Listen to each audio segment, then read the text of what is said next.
So you guys had an opportunity, kind of coming off of the tough start to the conference season to kind of go one of two ways, and you guys could have said, all right, hey, we're young, let's just chalk it up and get some experience. But you guys really kind of stayed focused and put on this great run. What was kind of the key to putting that in the past and moving forward to what you guys have been able to do?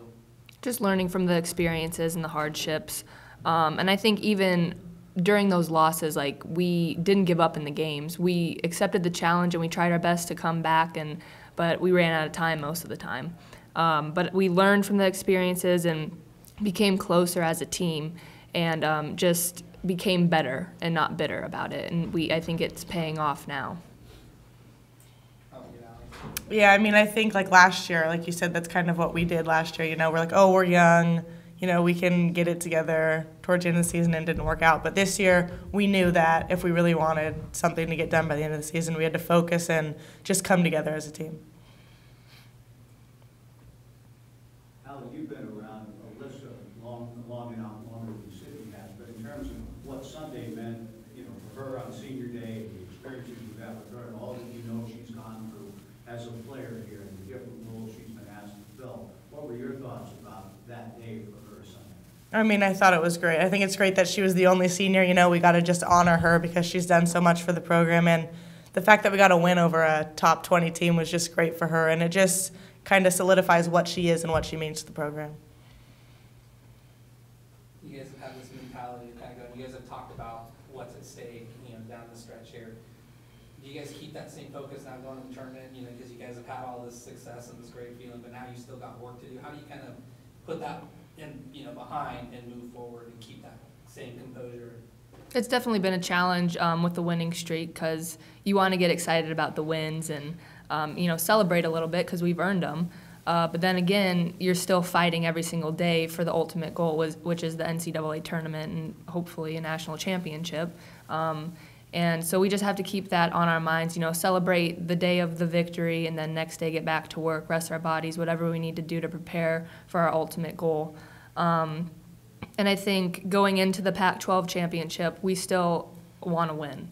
And that's the sole thing, the only thing on our mind. And, obviously this past weekend was a lot of fun, but now it's time to get back to work. Yeah, I mean, going to the Pac-12 tournament, definitely we have to, finish what we started for the beginning of the season. And we only got to play Stanford and Cal one time. So hopefully if we get, to the quarterfinal or the semifinal, we get to play them again and see how far we've come. Can you talk about the nature of the Pac-12 tournament, how if you win, that next day you're playing a team that you didn't know would be on your schedule?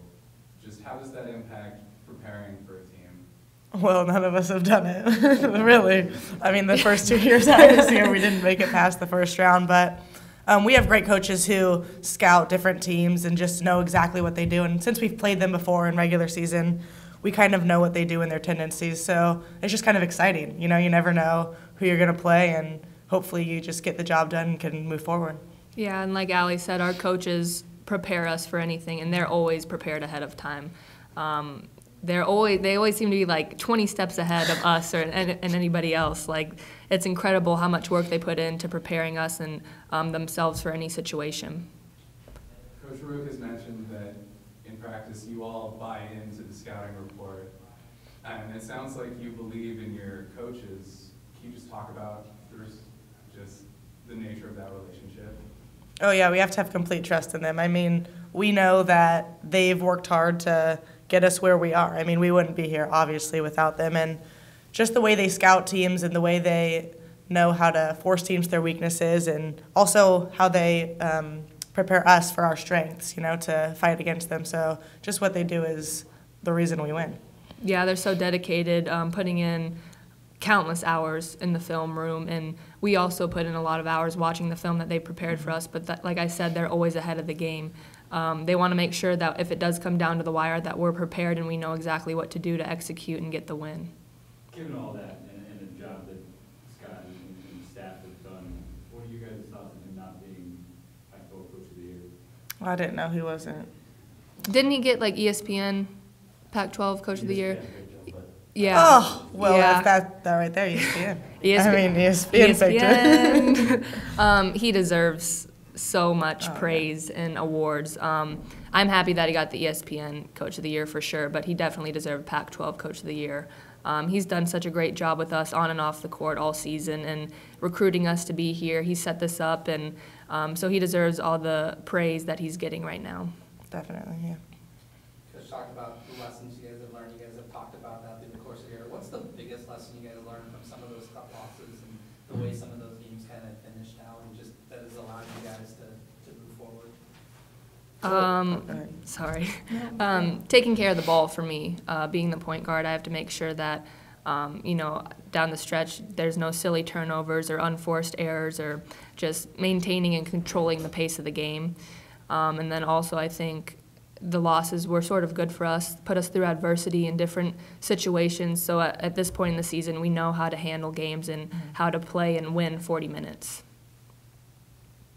Sydney, Coach Ruiz talked about the buy-in on the defensive end, and how Allie sets the tone, diving for every loose ball, digging in, playing hard defensively, and sort of said that that was something not necessarily new to you. You know about the importance of defense, but have you learned more about it, and have you found together as a team the importance of that into the court to get you to the place you're in? Yeah, defense wins championships, and Allie does a great job setting the tone for us, and Ruth too down low, getting a bunch of blocks each game. But it's not new to me, but it's not my strength, and that's one of the things that I'm going to really work on this offseason to make sure that I can handle the point guards of the conference and, around the nation.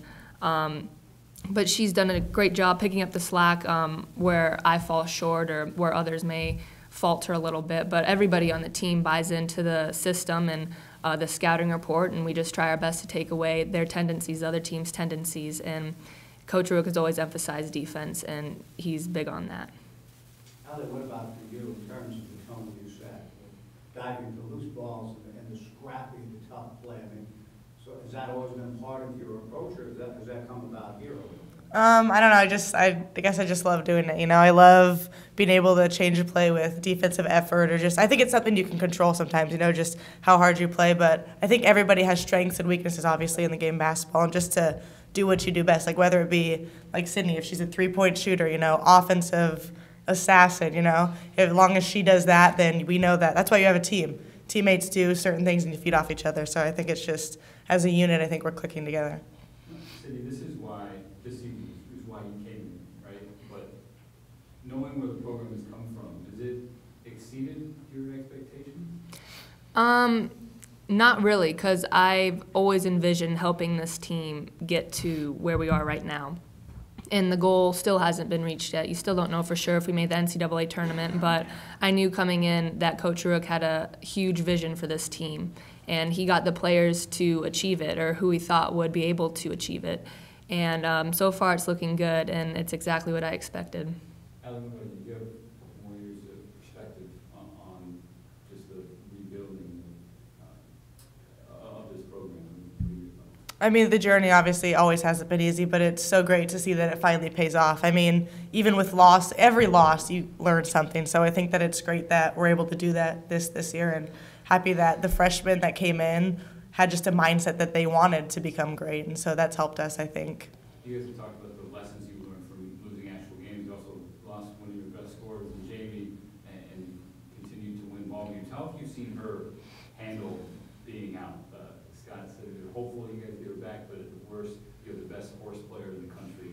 How have you seen her kind of deal with this and being on the sideline and not being able to help you guys? Yeah, I mean, she's just the greatest cheerer, She supports us. I remember you guys know what Snapchat is. She Snapchatted us one time, just a picture of herself, and she was like, it was all her stats, like 3 jump up in the airs, 4 fist pumps. I mean, she's all over the place. You see her on the bench, and during timeout, she's just coming up to you, telling you what you need to do, because she has a great, she knows the game very well, and so she'll tell you, what offensive move you need to make, or just anything that will help the team.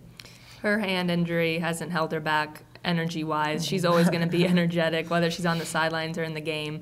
And ever since she's been, on the sidelines, her energy hasn't faltered one step.